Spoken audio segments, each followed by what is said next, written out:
Keith, I wanted to start off with the lovely tribute before the game for Chris Ramsey, who sadly passed away last week. Yeah, devastating news.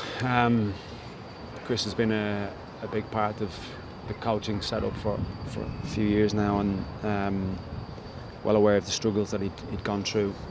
Really difficult time for him, his family, and to get the devastating news during the week that he sadly passed was tough for everyone to take, really.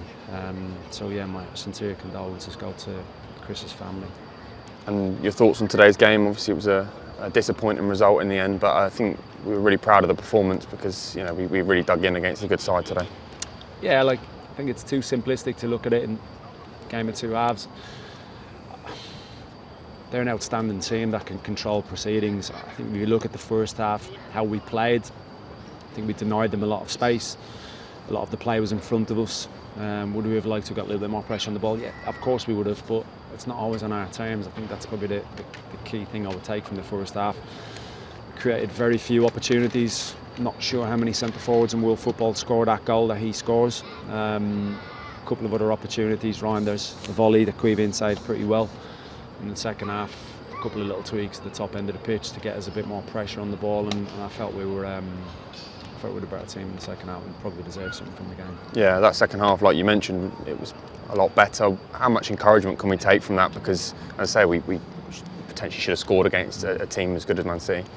Yeah, I think so. I think we should take a lot of confidence and encouragement from the levels of what we produced, and we've only got to look at their reaction towards the end of what it meant for them. I think we really unnerved them. We made it very uncomfortable. I think it's exactly what we wanted to be here. How our performance should look like. We never want the team coming to town and feeling like they're going to get a comfortable afternoon or evening, and certainly in the second half in particular, they didn't enjoy that performance. Probably a little bit hard done by not to get something from it. Switching to the back three today, how do you think that worked? I thought in particular it gave Michael a lot of freedom down the right, and he impressed going forward again today. Yeah, it's probably not easy making that decision after winning pretty well last weekend against United, but I felt it was the right system to go with this team.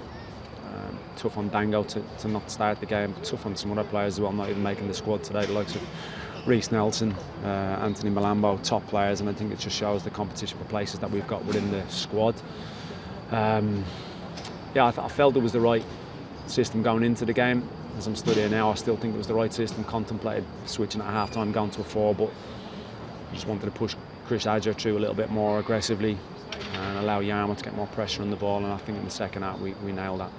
International break now. What are your plans? Is it mainly just watching a lot of football in preparation for the games coming up? Pretty much, yeah. Take stock of everything, a little evaluation of what we've done over the last few weeks, and then basically get planning for the next batch of games, which I'm already looking forward to. Nathan, defeat for us today. Talk me through your thoughts on the game. It's annoying. Never want to lose at home, especially as we want to make this place as tough as possible, and that's really annoying that we lost.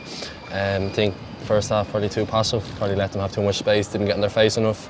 Second half tweaked a few things, got up higher, pushed at them a bit more, pressed higher. They still had their spells, of course, but it was more around the halfway line. Overall, second half, I thought we looked a lot better. Obviously, they got the goal relatively early, but other than that, I thought we defended really well in that low block. Yeah, goal's annoying. I need to see it back. It's probably something we could have done better with. It's just Queeving had one good save. I thought he was quiet other than that. We defended really well. We defended the box really well. Made it hard for them. They didn't get in behind a lot. And we created one or two chances. Probably wish we created a bit more, but yeah, it's annoying. You mentioned the second half, making a few tweaks, and we did look really good. Caused them a lot of trouble in that second half as well. Yeah, of course. Listen, that's football. You have to make changes. You're not going to get everything right, and that's fine. First half we stayed in, and that was the main thing. Second half we come out a bit brighter, sharper. As I said, we got in their face a bit more, pressed higher. And they did have their spells, which is normal, but they had it around the halfway line. But I thought overall we looked a lot better team second half. And keeping it to 1-0 late in the game gives you the chances to potentially nick one, and set pieces, as always, we looked dangerous from. Yeah, I thought maybe we could have been better at set pieces. There's a few of them weren't probably the greatest for us, as our standards usually are. But definitely staying in the game, it's what we do. We should come into this game at home against anybody. We should think we should be able to win, and that has to carry on. For you, international break, you've got a couple of big games with Ireland. How are you feeling about going to them? I'm excited now. It's obviously frustrated. It'll take me a few days to get over this, but when I get there, we want 2 hard games, 2 tough games. We want to go get 6 points. I don't know, you're probably not thinking about it yet, but a big game against West Ham coming up after that international break as well. Yeah, of course. Listen, I haven't had time to think. Let me digest this first. But yeah, listen, we take the positive from this and we try to push forward more.